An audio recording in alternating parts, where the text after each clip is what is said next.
5 common mistakes मैं बता देता हूँ जो करते हैं, जो रेगुलरली मैं देखता हूँ क्लिनिक में आके रेगुलरली पेरेंट्स मुझसे मिलते हैं और उनसे कुछ-कुछ छोटी-छोटी चीज़ें हो जाती है जो बाद में उनको पता चलता है कि ये तो हमने गलत कर दिया। तो इसमें जो सबसे पहली चीज़ होती है कि जन्म के बाद ये ट्रेडिशनल इंडियन कल्चर में है कि घुट्टी पिलाते हैं या फिर शहद चटाते हैं।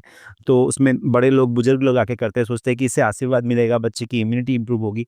बट ये सही नहीं है। जो हम शहद बच्चों को देते हैं, शहद एक्चुअली अलाउड नहीं है 1 साल तक, क्योंकि उससे बॉटुलिज्म नाम की बीमारी हो सकती है जो कि साँस में प्रॉब्लम कर सकती है बच्चों को। घुट्टी वगैरह इसमें बहुत ज़्यादा चीनी होता है जो बच्चों के लिए अच्छा नहीं है, 1 साल से कम उम्र के बच्चों को तो नहीं देना चाहिए।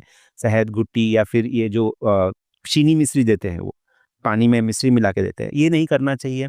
दूसरी चीज़ है कि जो काजल लगाते हैं बच्चों की आँखों में, उससे भी बच्चों को नुकसान होता है। वो सोचते हैं कि उससे आँखों की रोशनी बढ़ेगी, आँखें बड़ी हो जाएँगी या फिर नज़र नहीं लगेगी, बट उससे होता ये है कि ये जो काजल की पार्टिकल्स है ना, वो हमारे टीयर डक्ट्स को ब्लॉक कर देती है और फिर आँसू नि आँखों में अंदर से जाने की वजह से बाहर आने लगते हैं और काजल से एलर्जी भी होती है। काजल कंजंक्टिवाइटिस जिसको बोलते हैं, वो प्रॉब्लम होने लगती है। तो वो काफ़ी सीरियस फॉर्म ले सकता है अगर आप बा बा बच्चों की आँखों में काजल लगाना चाहते हो। तो काजल को आँखों में नहीं लगाना चाहिए, उसको अगर आप टीका लगा लेते हो सिर पे या गाल पे या फिर कान के पीछे या फिर पैर के तलवे पे तो ठीक है। अगर आपको इतना ही मानना है कि काजल लगाने से नज़र नहीं लगती है, इस पे बिलीफ है अंदर से तो लगा लीजिए, टीका लगा लीजिए, बट आँखों के अंदर मत लगाइए।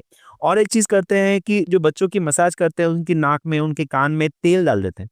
वो भी नहीं डालना चाहिए क्योंकि ये जो ऑयल अगर नाक या कान में डालते हैं, उससे इन्फेक्शन होने के चांसेस रहते हैं। मसाज करते वक़्त बहुत ज़्यादा, ये तो मेरे पर्सनल फैमिली एक्सपीरियंस में भी मेरे रिलेटिव्स ने मुझे पूछा कि जो ग्रैंड पेरेंट्स हैं वो बोल रहे हैं कि बच्चे को उल्टा लटका के मसाज करेंगे या पैर से हाथ से लटका के मसाज करेंगे तो हाथ पैर मजबूत होंगे। ऐसा नहीं होता है। मसाज जो है वो बच्चों को एक बॉन्डिंग के लिए करते हैं, उनकी स्किन को मॉइस्चराइज़ करने के लिए, उनको रिलैक्स फ़ील कराने के लिए करते हैं। उसको हाथ पैर मरोड़ के या लटका के मसाज करने से ना जो बच्चों के कोमल अंग होते हैं वो खिंच जाएँगे, कोई इंजरी हो जाएगी तो बहुत सीरियस कॉन्सिक्वेंसेस फेस करने पड़ जाते हैं।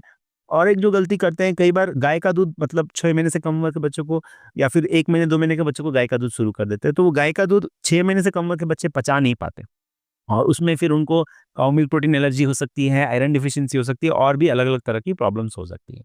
एक और चीज़ जो करते हैं कि फ़ॉर्मूला मिल्क बहुत जल्दी शुरू कर देते हैं और माँ का दूध पूरा ही बंद कर देते हैं। मैंने पहले भी बहुत सारे वीडियोज़ में बताया है कि अगर माँ का दूध नहीं आ रहा है, एकदम ही नहीं आ रहा, तो फ़ॉर्मूला मिल्क दे सकते हैं।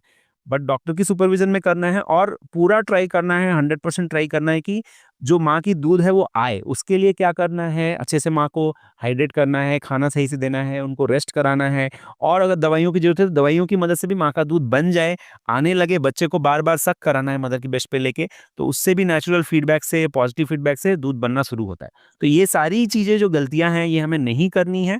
मदर्स से ज़्यादा ग्रैंड पेरेंट्स और जो रिलेटिव्स हैं, उनको भी ये वीडियो देखना चाहिए, समझना चाहिए कि ऑलमोस्ट सारे डॉक्टर्स, सिर्फ मैं नहीं और भी जो डॉक्टर्स हैं, सब ये इन्फॉर्मेशन दे रहे हैं कि ये चीज़ें नहीं करना है, बच्चों के लिए सेफ नहीं है। तो इसको हम एज़ अ सोसाइटी धीरे-धीरे एक्सेप्ट करना सीखें कि हर चीज़ जो पुरानी है, वो सही नहीं है, कुछ नई चीज़ें भी हमें सीखनी चाहिए।